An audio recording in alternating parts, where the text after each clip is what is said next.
నా వల్లే కదా వదినా అన్నయ్యకి నీకు మధ్య దూరం. మా ఇద్దరిని దగ్గర చేయడానికి మీ ఇద్దరు దూరం అవడం ఏంటి వదినా? పద, కావాలంటే అన్నయ్య కాళ్ళ మీద పడి క్షమాపణ అడుగుతాను. ఆవేశంలో ఉన్నప్పుడు ఆలోచించే శక్తి ఉండదు. ఇప్పుడు నువ్వు కాళ్ళ మీద పడినా కన్నీళ్లు పెట్టుకున్నా ఆ కోపం తగ్గదు. మనం చేసింది మంచి పని అయినప్పుడు 4 రోజులు కష్టపడినా పర్వాలేదు. నేను చేసింది తప్పు కాదు అని నాకు తెలుసు. అది మీ అన్నయ్యకి అర్థం కావడానికి కాస్త సమయం పడుతుందంతే. కాకపోతే నేను చేసిన పని వల్ల నా గురించి బాధపడతాడు. బావగారు బాధపడటం చూసి ఆయన గురించి బాధపడతాడు. మరి అన్నయ్యని కాదని నా కోసం ఎందుకు వదినా ఇలా చేశావు? మా ఇద్దరి మధ్యలో ఒక బంధం ఏర్పడిపోయింది. మీ ఇద్దరి మధ్య ఓ బంధం ఏర్పడాలి అంటే ఎవరో ఒకరు ముందుకు రావాలి. ఇప్పుడు మీ ఇద్దరికి పెళ్లి చేసినందువల్ల మేమేదో విడిపోయినట్టు కాదు. భార్యాభర్తల మధ్య దూరం మధ్యలో వాళ్ల వల్ల పెరుగుతుందేమో కాని వాళ్ల వల్ల ఎప్పుడూ పెరగదు.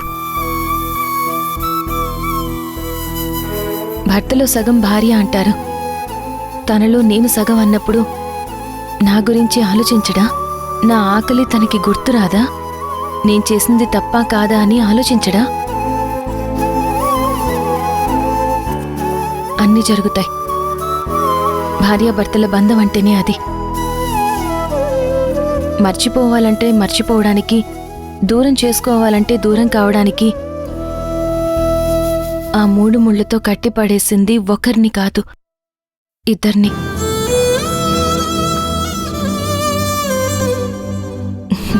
మా గురించి నువ్వేం బాధపడాల్సిన అవసరం లేదు. పోరాడి మీ ప్రేమను గెలుచుకున్నారు.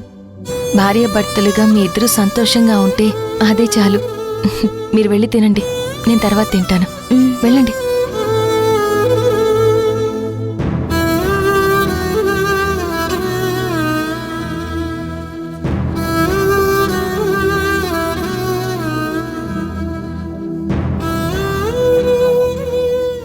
భూమి తప్పు చేసి ఉండొచ్చు, కానీ ఆ తప్పు కారణం ఎవరు? మన చెల్లెలు కదా. అందుకే శౌర్య చేసిన తప్పుకి నీ భార్యని తప్పు పట్టద్దు, తనని దూరం చేసుకోవాలనుకోవద్దు.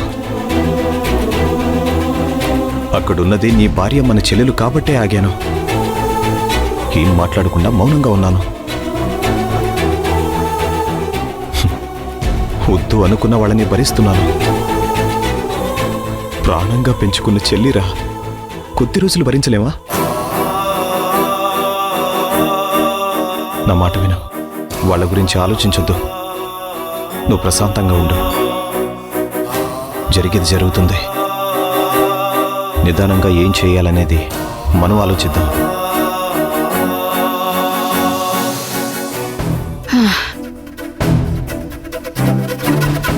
ఇంట్లో ఒక్కళ్ళు కూడా కడుపు నిండా తిన్నది లేదు. ఏదో తిన్నావా అంటే తిన్నావా అనిపించారు. వండినవన్నీ ఎక్కడవక్కడే ఉన్నాయి. అమ్మా, అన్నం తిన్నావా?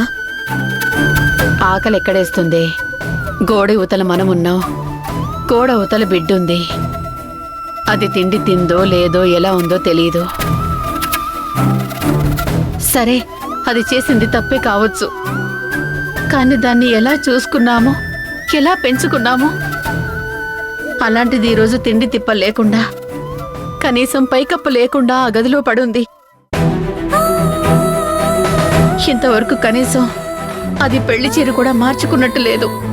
తినడానికి తిండి లేకుండా, కట్టుకోవడానికి బట్టలు లేకుండా ఎలాంటి బతుకు బతుకుతుందో చూసావా? ఇంట్లోకి పిలిచి అన్నం పెట్టే పరిస్థితి లేదు. వాళ్ళు తినడానికి కనీసం మనమైనా ఏదో ఒకటి తీసుకుని ఇవ్వాలి. మహా, మళ్ళీ రాఘవకు తెలిసిందంటే లేనిపోని గొడవవుతుంది. ఏం కాదండి, అందరికి చెప్పేసి వెళ్తానా ఏంటి? నేను చాటుగా వెళ్ళిచ్చేసి వస్తాను.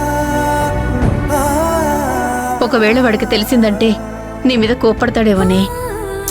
ఏం కాదులేమ్మా, నువ్వేం భయపడకు. నేను పట్టుకుని వెళ్తాను.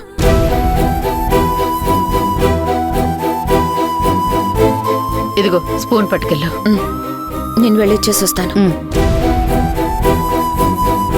నా బిడ్డకు చాటుగా తిండి తీసుకెళ్లాల్సిన పరిస్థితి వచ్చింది. భగవంతుడా, ఏంటయ్యా నాకు ఈ రాత? ఇంకెన్ని కష్టాలు ఇస్తావు? ఇంకా ఎంతమంది బాధపడాలి?